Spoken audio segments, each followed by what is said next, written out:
one that told me to go commit suicide, which is the guy that made me come up with the idea to make the documentary and what's been happening in the last 7 months in Roblin.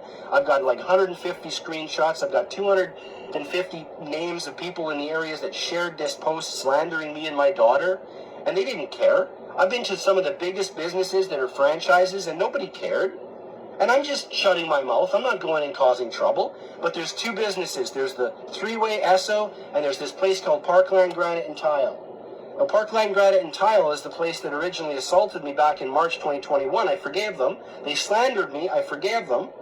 And now they're sending the cops over to my house because I said on Facebook, I'm going to ask Marla Rychuk why there's evidence on Facebook that she's actually bullying a page that is just useless in town.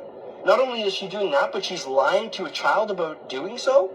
So I'm going to be going and talking to her with a crew, with a camera, with lights, just like professionals do, just like they went and checked with Kenneth Copeland, because, Marla's not being honest. If I got evidence that this woman who goes to church is a lying sack, and I'm going to go with my camera to protect everyone, just ask her, hey, Marla, what are these posts? You're a professional, Parkland Granite and Tile. You're a professional company. You own it. You run it. Here's your name. Now, what are you doing on this page engaging in hate, slander speech, sharing hatred towards one person? They're sharing pictures of a teenage girl. They're making fun of her, calling her a dropout. Marla Rychuk, what are you doing liking this page? And what is your plans future-wise with when you're telling the girl in the mall that you're not involved in this at all? And she now goes and phones the RCMP? Like, fuck off, Marla. You're not going to go and do that to my teenage daughter. You've already been stalking her, but every time you see her, you give her the dirtiest look. Like what? Like, what are you, 48, 50 years old, and you're staring down an 18-year-old? Marla Rychuk, I'm going to keep sharing about you. Don't you ever send the RCMP to my house again, Marla, because you're only embarrassing this small town called Roblin more and more and more and more. Yeah, I'm a little bit upset right now. I'm a Papa Bear that's pissed off. And you're going to see more pissed off Papa Bear.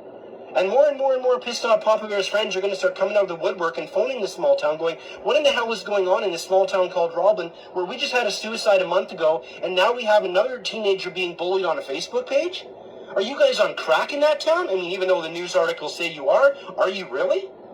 Yeah, we really are over here in Roblin. That's what I've discovered.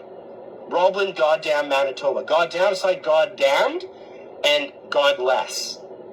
I'm serious, folks. I grew up in this town with my grandparents, and I thought it was the greatest little Christian town. And you know what? 5 people that have done this to me, they're all Christians that go to the local Christian church. Well, praise the Lord for their souls. Guys, I'm just getting started. Raw Talk Ronnie is going to be launching tomorrow, and I'm going to start talking about this. These cops are dirty. They won't even come back to the plate and say sorry for their behaviors. And tonight was more evidence that these cops in this small town, wow. These are the cops that give bad cops a bad name, guys. These two, at least tonight. And I'm not going to blast their faces everywhere yet, but I got a good chunk of good video of these cops. And I mean, I already know they were unprofessional the way they were even here to begin with. And this is what the small town dirty cops are known to do. Stick around. I'm going to share more. I'm going to share more till I get way more viewers and support.